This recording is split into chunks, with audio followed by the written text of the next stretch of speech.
আসসালামু আলাইকুম। Hour virtual classroom চ্যানেলে তোমাকে স্বাগতম। এই ভিডিওতে আমরা শুধু ত্রিকোণমিতিক সূত্রাবলী সম্পর্কে আলোচনা করব, অর্থাৎ উচ্চতর গণিতের 8.2 8.2 অধ্যায়টি করতে কি কি সূত্র লাগবে সেসব নিয়ে আলোচনা করব। আমাদের কাছে হয়তো অনেকেরই ত্রিকোণমিতি অনেকটা কঠিন লাগে। ত্রিকোণমিতি কেন কঠিন লাগে? কি কারণে কঠিন লাগে? কারণ আমরা সূত্রগুলো ভালোমতো মনে রাখি না, সূত্রগুলো নিয়ে আমরা চিন্তা করি না, কার সাথে কার সম্পর্ক সেটা নিয়ে আমরা চিন্তা করি না, কার সাথে সম্পর্ক আছে সেটা আমরা ভালো মতো বুঝি না। সেজন্যই ত্রিকোণমিতি আমাদের কাছে কঠিন লাগে। তাছাড়া ত্রিকোণমিতি কঠিন কিছু না। তাহলে ত্রিকোণমিতি যাতে আমাদের কাছে সহজ লাগে সেটা করার জন্য কি করতে হবে? আমাদের ত্রিকোণমিতির সূত্রগুলি সম্পর্কে ভালো মতো জানতে হবে। প্রথমে আমাদের জানতে হবে যে ত্রিকোণমিতিক অনুপাত আছে কয়টা। ত্রিকোণমিতিক অনুপাত আছে 6টি: সাইন, কোসাইন, সেকেন্ড, কসেকেন্ড, ট্যানজেন্ট এবং কোট্যানজেন্ট। এর অর্থ হচ্ছে সাইন, কোসাইন, সেকেন্ড, কোসেকেন্ড, ট্যানজেন্ট এবং কোট্যানজেন্ট এই 6টি হচ্ছে ত্রিকোণমিতিক অনুপাত, যাদেরকে আমরা সংক্ষেপে লিখি sine theta, cos theta, sec theta, cosec theta, tan theta এবং কট থেটা। এই sine, cos, sec, cosec, tan, cot এগুলো হচ্ছে সংক্ষিপ্ত রূপ, ত্রিকোণমিতিক অনুপাত সমূহের সংক্ষিপ্ত রূপ। এখন আসি আমরা ত্রিকোণমিতি কিসের ক্ষেত্রে প্রযোজ্য। ত্রিকোণমিতি নামটা শুনলেই বোঝা যায় যে ত্রিকোণ মানে তিনটা কোণ। তিনটা কোণ আছে কার? ত্রিভুজের। তো ত্রিকোণমিতি ত্রিভুজের ক্ষেত্রে প্রযোজ্য। এখন আমরা সবসময় মনে রাখি যে sine theta, cos theta, sec theta, cosec theta, tan theta, cot theta. এই থেটা কি?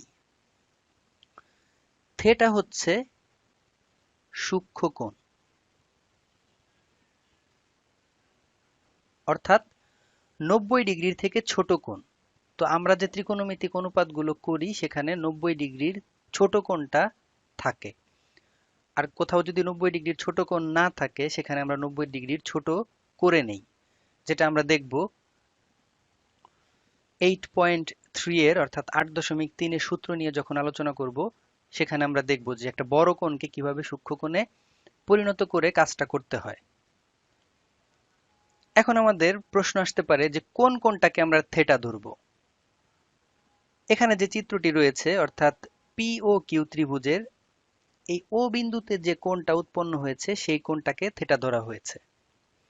আমরা ত্রিভুজের যে কোনো কোণকে থেটা ধরে কাজ করতে পারি, সেটা নির্ভর করছে আমাদের প্রশ্নে কিভাবে চাইবে তার উপর।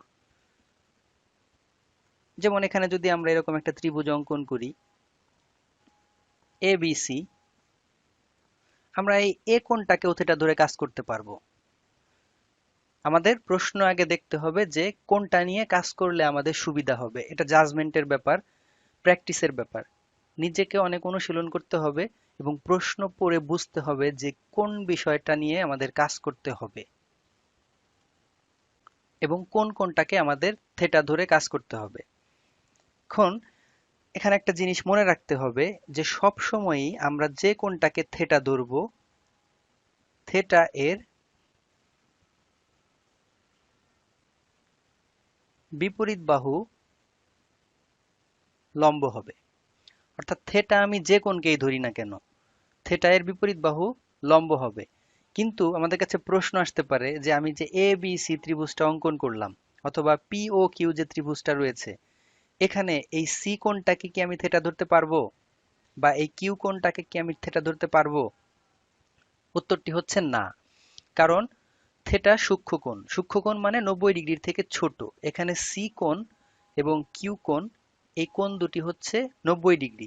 আমরা 90 ডিগ্রি কোণকে থেটা ধরতে পারবো না। অর্থাৎ আমরা যে কাজগুলো করি সেটা সমকোণী ত্রিভুজের ক্ষেত্রে করি, এসএসসি লেভেলে ত্রিকোণমিতি শুধুমাত্র সমকোণী ত্রিভুজের মধ্যেই সীমাবদ্ধ। কিন্তু এইচএসসি লেভেলে যখন আমরা যাব তখন আমরা দেখব যে ত্রিকোণমিতি শুধু সমকোণী ত্রিভুজের ক্ষেত্রেই না, অন্যান্য ত্রিভুজের ক্ষেত্রেও প্রযোজ্য হয়। সেখানে আরো অনেক সূত্র আছে, সেগুলো ওই লেভেলে অর্থাৎ এইচএসসি লেভেলে আমাদের মনে রাখতে হবে। কিন্তু এসএসসি লেভেলে যতটুকু আমাদের প্রয়োজন আমরা এখানে ঠিক ততটুকু মনে রাখবো, ততটুকু প্রয়োগ করে অঙ্ক করব। এখন আমি যে এখানে এ বি সি ত্রিভুজের ক্ষেত্রে এ কোণটাকে থিটা ধরলাম, তাহলে লম্ব হয়ে যাবে কোনটা? থিটা এর বিপরীত বাহু বিসি হয়ে যাবে লম্ব। সমকোণের বিপরীত বাহু অর্থাৎ সি কোণের বিপরীত বাহু এবি, এবি হচ্ছে সবসময়ই অতিভুজ, আর এসি হচ্ছে ভূমি হয়ে যাবে। ঠিক একইভাবে আমরা যে কোনো কোণকে অর্থাৎ আমরা যদি বি কোণকে থিটা ধরতাম, তাহলে থিটা এর বিপরীত বাহু লম্ব হতো অর্থাৎ এসি লম্ব হয়ে যেত এবং বিসি হয়ে যেত ভূমি। তাই আমরা কোন কোণটা নিয়ে কাজ করছি, কোন কোণটাকে আমরা ত্রিকোণমিতিক অনুপাতে ব্যবহার করব, তার উপর ভিত্তি করে লম্ব এবং ভূমি পরিবর্তন হয়ে যায়। এই জিনিসটা আমাদের বুঝতে হবে ভালো করে, যে থিটা এর বিপরীত বাহু লম্ব আর সমকোণ বা 90 ডিগ্রি কোণের বিপরীত বাহু হচ্ছে অতিভুজ।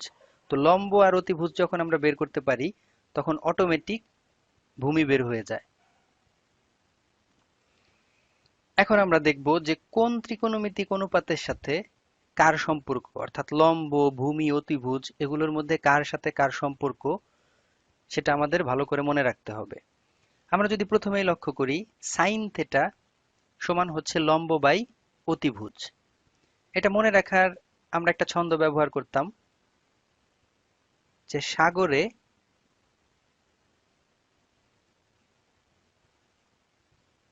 লবণ আছে। সাগরে মানে হচ্ছে সাইন, লবণ মানে হচ্ছে লম্ব, আছে মানে হচ্ছে অতিভুজ। সাগরে লবণ আছে, এভাবে মনে রাখতাম যে সাইন থিটা সমান হচ্ছে লম্ব বাই অতিভুজ। এরপরে আছে কস থিটা, কস থিটার সাথে সম্পর্ক হচ্ছে ভূমি এবং অতিভুজের। কস থিটা সমান হচ্ছে ভূমি বাই অতিভুজ। এটা আমরা মনে রাখতাম যে কবরে ভূত আছে।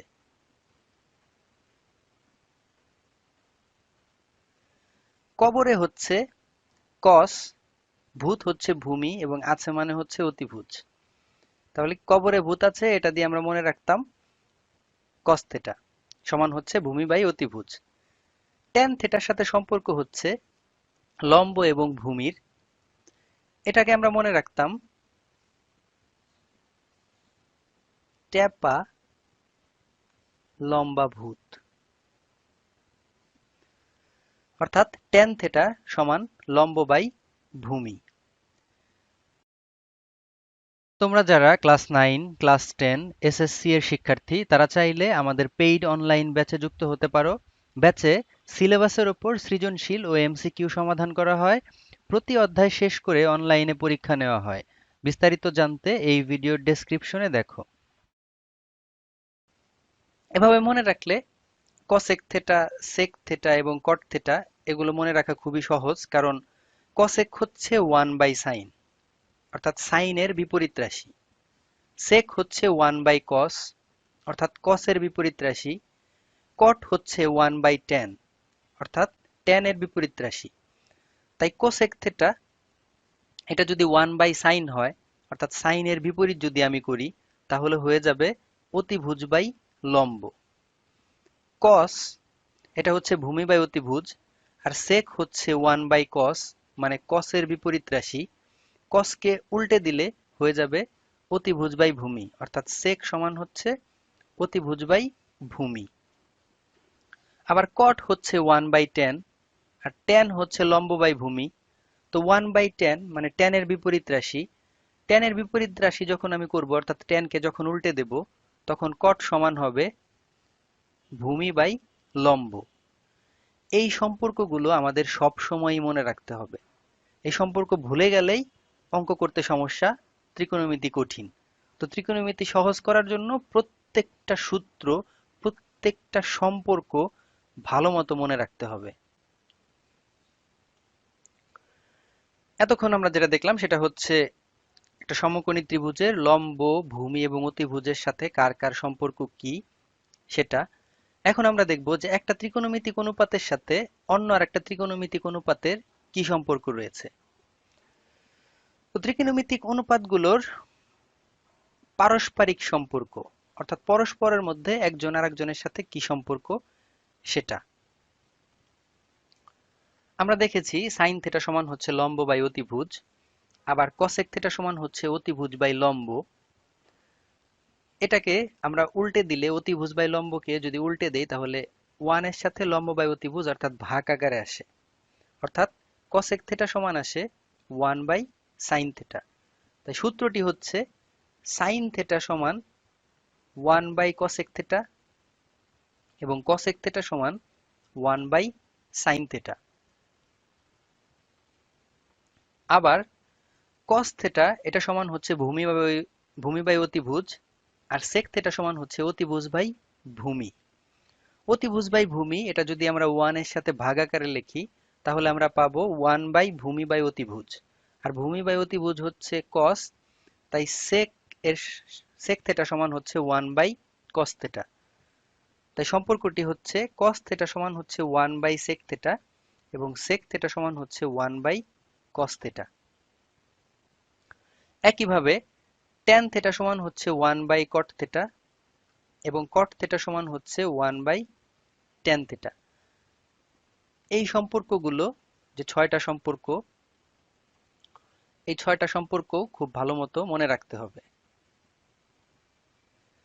এখানে আরো দুটি সম্পর্ক রয়েছে, অর্থাৎ ট্যান থিটা এবং কট থিটার। ট্যান থিটা হচ্ছে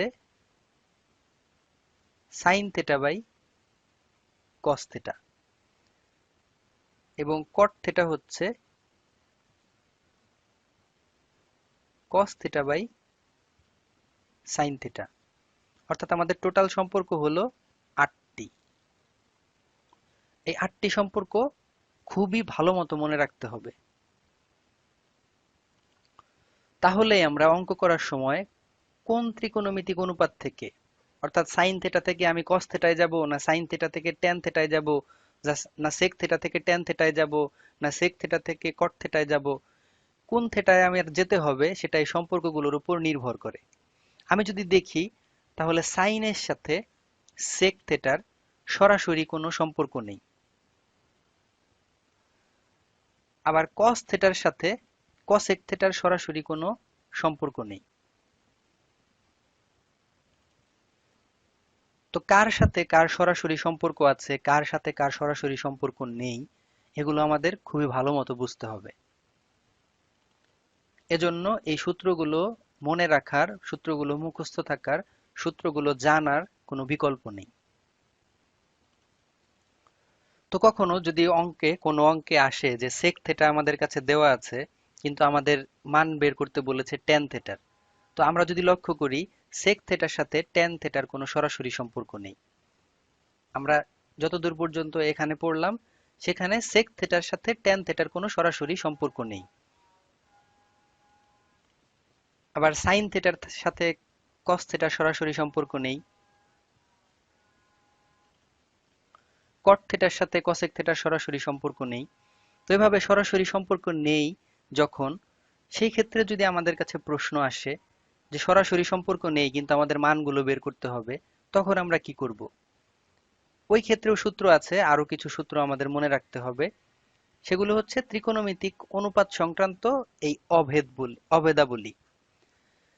এখানে আমরা জানি যে sine square theta plus cos square theta equal to 1। এখান থেকে আমরা আরো দুটো সম্পর্ক করতে পারি। এক হচ্ছে আমরা সাইন স্কোয়ার থেটা যদি রাখি শুধু, তাহলে হবে 1 মাইনাস কস স্কোয়ার থেটা, এটা এই সমীকরণ থেকেই আসলো। আবার যদি শুধু কস স্কোয়ার থেটার মান বের করতে চাই তাহলে আমরা পাবো 1 মাইনাস সাইন স্কোয়ার থেটা। এভাবে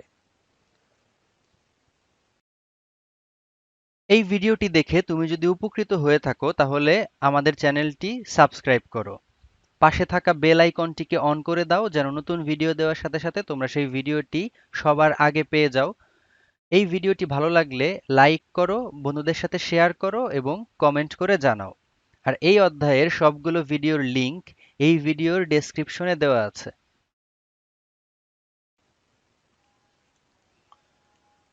অর্থাৎ কোনো অঙ্কে যদি আমাদের কাছে এরকম দেওয়া থাকে যে সাইন থেটা সমান হচ্ছে 4/5, আমাকে কস থেটার মান বের করতে বলেছে। তো সাইন থেটার সাথে কস থেটার সরাসরি সম্পর্ক নেই, কিন্তু সাইন স্কোয়ারের সাথে কস স্কোয়ারের সম্পর্ক রয়েছে। তাই আমরা এই কস স্কোয়ার সমান 1 মাইনাস সাইন স্কোয়ার এই সম্পর্ক থেকেই কস থেটার মান বের করতে পারবো। প্রথমে আমাদের কাছে কস স্কোয়ারের মান বের হবে, পরে আমরা স্কোয়ার উঠিয়ে দেব, বর্গমূল করব, বর্গমূল করলে কসের মান বের হয়ে যাবে। ঠিক একইভাবে আরেকটা সূত্র হচ্ছে sec square theta minus tan square theta equal to 1। এখান থেকেও আমরা আরো দুটো সম্পর্ক পাই, যে শুধু সেক স্কোয়ার থেটা যদি আমরা রাখি তাহলে ট্যান স্কোয়ার ডান দিকে চলে গেলে 1 এর সাথে প্লাস হয়ে যাবে, অর্থাৎ সেক স্কোয়ার সমান হচ্ছে 1 প্লাস ট্যান স্কোয়ার। আবার যদি শুধু ট্যান স্কোয়ারের মান আমরা বের করতে চাই তাহলে ট্যান স্কোয়ার সমান হচ্ছে সেক স্কোয়ার মাইনাস 1। এই সম্পর্ক থেকেও আমরা যদি সেক দেওয়া থাকে তাহলে ট্যান বের করতে পারবো, অথবা ট্যান দেওয়া থাকলে আমরা সেক বের করতে পারবো। যদিও ট্যান এবং সেকের মধ্যে সরাসরি সম্পর্ক নেই, কিন্তু এদের স্কোয়ারের মধ্যে সম্পর্ক আছে। তাই আমাদের কাছে কোথাও যদি দেওয়া থাকে যে ট্যান থেটা সমান হচ্ছে 2/3, আমাদের সেক বের করতে হবে, সেক্ষেত্রে আমরা সেক স্কোয়ার সমান 1 প্লাস ট্যান স্কোয়ার, এখান থেকে প্রথমে সেক স্কোয়ার বের করতে পারবো। সেক স্কোয়ার বের করার পরে আমরা বর্গমূল করে দিলে সেক থেটা বের হয়ে যাবে। তো আরেকটা অভেদ হচ্ছে cos sec square theta minus cot square theta equal to 1। এখান থেকে যদি আমরা শুধু cos sec স্কোয়ার থেটা রাখি তাহলে cos sec স্কোয়ার থেটা সমান হচ্ছে 1 প্লাস cot স্কোয়ার থেটা। আবার যদি শুধু cot স্কোয়ার থেটা রাখি তাহলে cot স্কোয়ার থেটা সমান হচ্ছে cos sec square theta minus 1। এখানেও যদি আমার দেওয়া থাকে যে cot থেটা সমান হচ্ছে 5/3 এমন, তো আমাদের cosec বের করতে হবে। তো cosec বের করা এখন কোনো কঠিন কাজ না। cot এবং cosec এর মধ্যে যদি সরাসরি সম্পর্ক নাও থেকে থাকে, এদের স্কোয়ারের মধ্যে সম্পর্ক আছে। cosec স্কোয়ার সমান হচ্ছে 1 প্লাস cot স্কোয়ার। এখান থেকে আমাদের প্রথমে cosec স্কোয়ারের মান বের হবে, তারপর আমরা বর্গমূল করে দিলে cosec থেটা এর মান বের করতে পারবো। এভাবে এই সবগুলো সূত্র আমাদের মাথার মধ্যে থাকলে অঙ্কগুলো আমাদের কাছে খুবই সহজ হয়ে যাবে। ত্রিকোণমিতি খুবই সহজ, কঠিন কিছুই না, শুধু আমাদের এই সূত্রগুলো মনে রাখতে হবে। আবার এই যে থেটা, ত্রিকোণমিতিক যে কোণটা, এই কোণটার উপর নির্ভর করে ত্রিকোণমিতিক অনুপাতগুলো ধনাত্মক হবে না ঋণাত্মক হবে সেটাও আমরা বুঝতে পারি। থেটা কোন চতুর্ভাগে আছে? আমরা যদি একটা গ্রাফ চিন্তা করি, গ্রাফের দুইটা অক্ষ আছে, y ও y প্রাইম এবং x ও x প্রাইম। প্রথম চতুর্ভাগ, দ্বিতীয় চতুর্ভাগ, তৃতীয় চতুর্ভাগ এবং চতুর্থ চতুর্ভাগ। এটা আমরা সবাই জানি যে গ্রাফের চারটা চতুর্ভাগ আছে। এই চারটা চতুর্ভাগের বিভিন্ন জায়গায়, অর্থাৎ বিভিন্ন চতুর্ভাগে থেটা এর অবস্থানের উপর ভিত্তি করে সাইন, কস, ট্যান, কট, সেক, কসেক এগুলো ধনাত্মক হবে না ঋণাত্মক হবে সেটা নির্ধারিত হয়। অর্থাৎ আমাদের যে ত্রিকোণমিতিক কোণ, এই কোণটা গ্রাফের বা অক্ষের কোন চতুর্ভাগে আছে সেই চতুর্ভাগের উপর ভিত্তি করে ত্রিকোণমিতিক অনুপাতটি ধনাত্মক হবে না ঋণাত্মক হবে সেটা আমরা বুঝতে পারি, এবং এটাও আমাদের খুব ভালো মতো মনে রাখতে হবে। যদি আমরা এটা বুঝতে না পারি, হায়ার ম্যাথের 8.2 অথবা 8.3 অঙ্ক উত্তর দিতে আমাদের খুবই সমস্যা হবে। তো আমাদের এই চতুর্ভাগের হিসাবটাও খুব ভালো মতো মাথায় রাখতে হবে। চতুর্ভাগের হিসাবটা কি? যে প্রথম চতুর্ভাগ সকল অনুপাত ধনাত্মক, তার মানে সাইন, কস, ট্যান, কট, সেক, কসেক, যে 6টা ত্রিকোণমিতিক অনুপাত রয়েছে তার প্রত্যেকটাই এই প্রথম চতুর্ভাগে ধনাত্মক।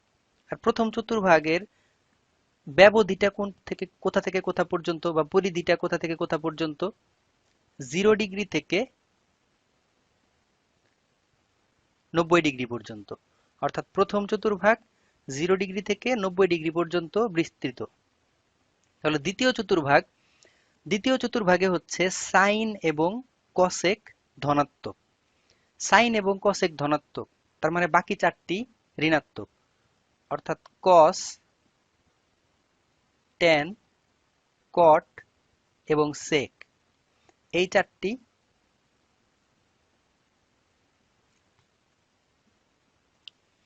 ঋণাত্মক হচ্ছে।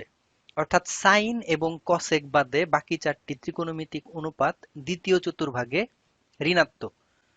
এখন দ্বিতীয় চতুর্ভাগের পরিধি কত থেকে কত? π/2, অর্থাৎ 90 ডিগ্রির থেকে বড় এবং পাই পর্যন্ত, অর্থাৎ 180 ডিগ্রি পর্যন্ত। এরপরে তৃতীয় চতুর্ভাগে ট্যান এবং কট ধনাত্মক। তাহলে বাকি 4টি ত্রিকোণমিতিক অনুপাত হচ্ছে ঋণাত্মক। তার মানে সাইন, কস, সেক, কসেক, এই 4টি ঋণাত্মক। আর এই তৃতীয় চতুর্ভাগ 180 থেকে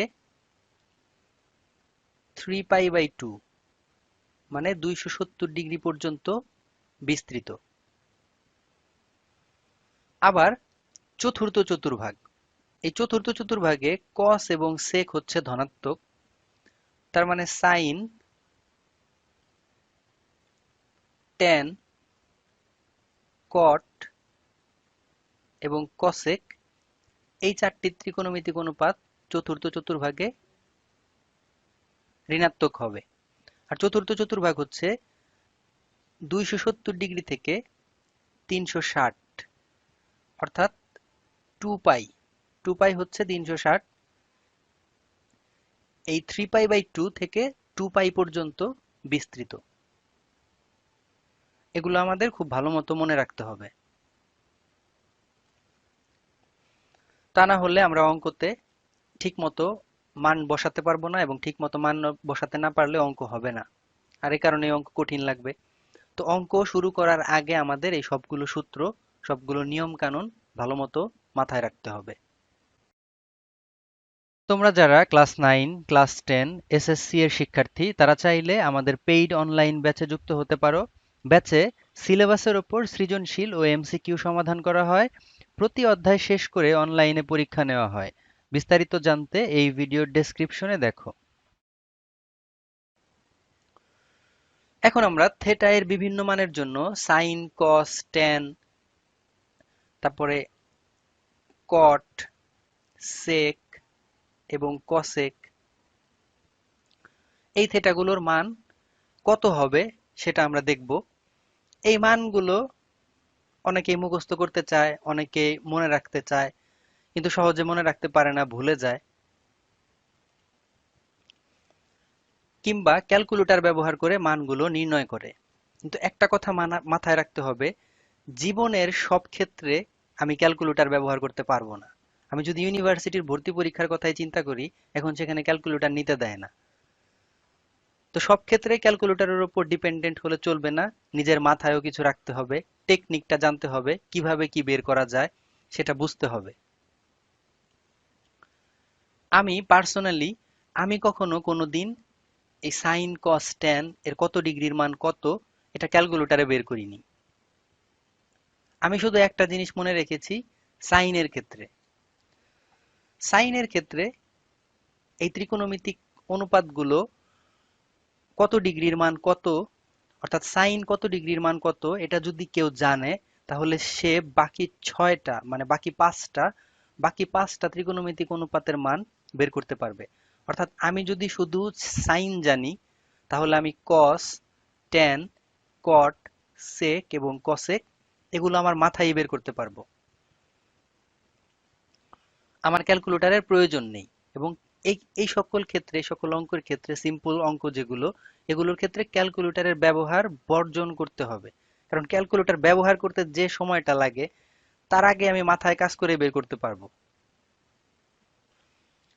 তো এখন আমি টেকনিকটা শিখিয়ে দিচ্ছি যে কি করতে হবে। শুধুমাত্র আমাদের এই সাইন মনে রাখতে হবে।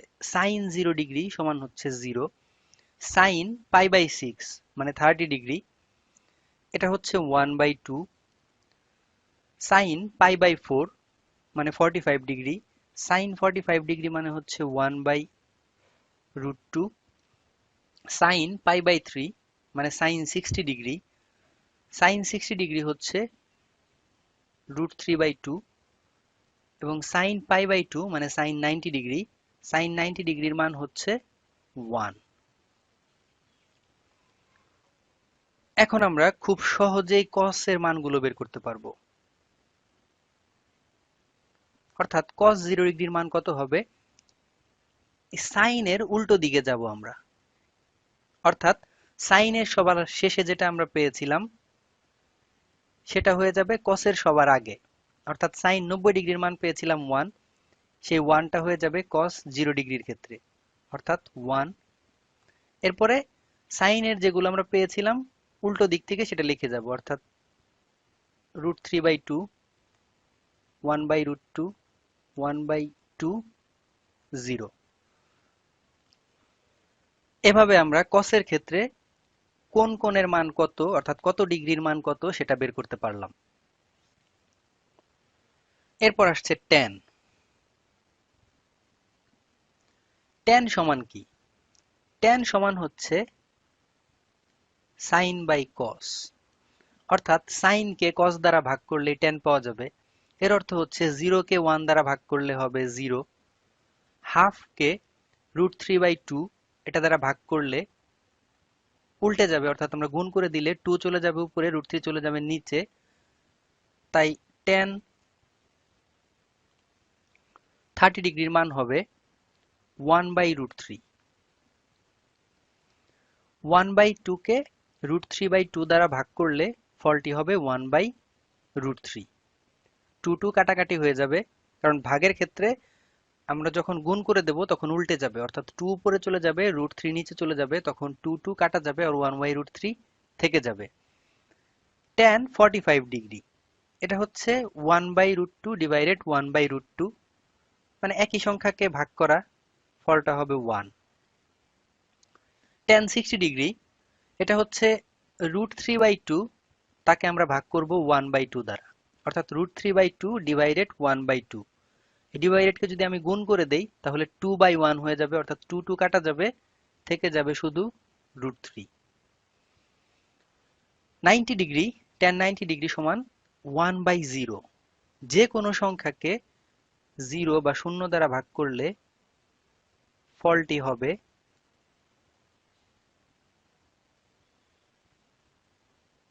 অসংজ্ঞায়িত। ক্যালকুলেটরেও এর কোনো ফল আনতে পারবে না। এই ভিডিওটি দেখে তুমি যদি উপকৃত হয়ে থাকো তাহলে আমাদের চ্যানেলটি সাবস্ক্রাইব করো। পাশে থাকা বেল আইকনটিকে অন করে দাও যেন নতুন ভিডিও দেওয়ার সাথে সাথে তোমরা সেই ভিডিওটি সবার আগে পেয়ে যাও। এই ভিডিওটি ভালো লাগলে লাইক করো, বন্ধুদের সাথে শেয়ার করো এবং কমেন্ট করে জানাও। আর এই অধ্যায়ের সবগুলো ভিডিওর লিংক এই ভিডিওর ডেসক্রিপশনে দেওয়া আছে। তো এভাবে আমাদের tan হয়ে গেল। এবার cot হবে এই tan এর উল্টো, অর্থাৎ cot এর প্রথমটাই হবে অসংজ্ঞায়িত। cot 0 ডিগ্রি হচ্ছে অসংজ্ঞায়িত, cot 30 ডিগ্রি হচ্ছে √3, cot 45 ডিগ্রি হচ্ছে 1, cot 60 ডিগ্রি হচ্ছে 1/√3, cot 90 ডিগ্রি হচ্ছে 0। অর্থাৎ tan এর ক্ষেত্রে আমরা যেটা পেয়েছিলাম তার উল্টো ভাবে লিখে গেলেই cot বের হয়ে যাবে। এরপর আসছে sec। sec হচ্ছে 1/cos, অর্থাৎ cos যে মানটা আমরা পেয়েছিলাম তাকে 1 দ্বারা, অর্থাৎ 1 যেটা পেয়েছিলাম সেই 1 কে cos এর মান দ্বারা ভাগ করতে হবে। অর্থাৎ 1/cos, অর্থাৎ 1/cos এর মান। তো sec 0 ডিগ্রির ক্ষেত্রে 1/cos 0 ডিগ্রি, cos 0 ডিগ্রির মান হচ্ছে 1, অর্থাৎ 1/1 মানে 1।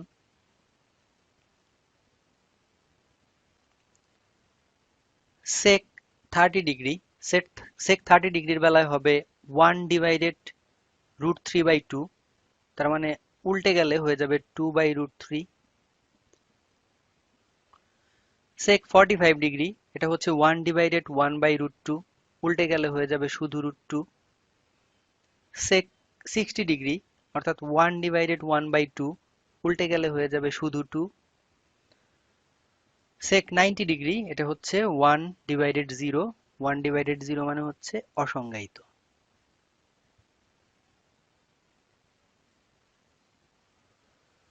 তো cosec এর বেলায়,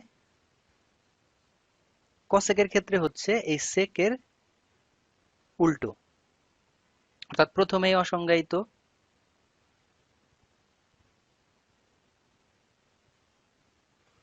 তারপরে হচ্ছে 2, তারপরে √2, তারপরে 2/√3, তারপরে 1। এভাবে আমরা পরীক্ষার খাতায় বা যে কোনো খাতায় 1 থেকে 1.5 মিনিটের মধ্যে সম্পূর্ণ এই মানগুলো বের করে নিতে পারি। এটা প্র্যাকটিসের উপর নির্ভর করে। আমি যখন খাতায় করি, কোনো খাতায় করি, আমি 1.5 মিনিটের মধ্যে সবগুলো মান লিখে দিতে পারবো। তো এটার জন্য নির্ভর করছে প্র্যাকটিস। আমাদের অনুশীলনটা করতে হবে, এই মানগুলো বের করার এই প্র্যাকটিসটা করতে হবে। এই প্র্যাকটিস করতে পারলে আমরা যে কোনো ক্ষেত্রে এই মানটা বের করতে পারবো। আর আমরা যে ইএস সিরিজের ক্যালকুলেটর বের করি, যেগুলোতে এই √3/2 বা 1/2 এই আকারে মান আসে, পরীক্ষায় কিন্তু এসএসসি পরীক্ষায় কিন্তু সেই ক্যালকুলেটর ব্যবহার করতে দিবে না। কারণ পরীক্ষার লেখাই থাকে যে সাধারণ সায়েন্টিফিক ক্যালকুলেটর, অর্থাৎ 100 ms পর্যন্ত ক্যালকুলেটর গ্রহণযোগ্য পরীক্ষার হলে। এর উপরে যদি কেউ কোনো ক্যালকুলেটর নিয়ে যায়, অর্থাৎ 991 ms, 991 ইএস, সেগুলো কিন্তু পরীক্ষার সময় ব্যবহার নাও করতে দিতে পারে, সেগুলো রেখে দিতে পারে। তো সেক্ষেত্রে আমরা যদি মানগুলো পরীক্ষার খাতায় প্রশ্ন পাওয়ার সাথে সাথে বা প্রশ্ন পাওয়ার আগেই, খাতা পাওয়ার পরেই শেষ পেজে যদি রাফ আকারে এই ছকগুলো লিখে নেই বা সূত্রগুলো লিখে নেই, আমাকে তো কেউ কোনো সময় মানা করবে না, আমি রাফ করতেই পারি। তো রাফে এই সূত্রগুলো বা এই মানগুলো বের করে রাখলে পরে যখন অঙ্কে প্রয়োজন হবে তখন সুবিধা মতো ব্যবহার করলেই হয়ে যাবে। এই কথাগুলো আমি বললাম যখন ক্যালকুলেটর ব্যবহার করতে দিবে না, অর্থাৎ ইএস সিরিজের বা ইঞ্জিনিয়ারিং সিরিজের ক্যালকুলেটর যখন ব্যবহার করতে দিবে না, তখন আমরা মান এভাবে পাবো না। সেক্ষেত্রে আমরা রাফ করে এটা করে নিব। কিন্তু যদি কোনো পরীক্ষায় পরীক্ষক বা যারা গার্ড দেয় তারা যদি ব্যবহার করতে দেয়, সেক্ষেত্রে তো আর কোনো কিছু করার নেই। তো ব্যবহার করতে না দিলে এভাবে মানটা নির্ণয় করতে হবে, অথবা আমাদের এই সম্পূর্ণ ছকটা মুখস্থ করে মাথায় করে নিয়ে যেতে হবে। তো আমার সাজেশন, আমি ছকের মানগুলো নির্ণয় করা শিখি, তাহলে সারা জীবন কাজে লাগবে, মুখস্থ করার প্রয়োজন নেই। ভিডিওটি দেখার জন্য তোমাকে ধন্যবাদ।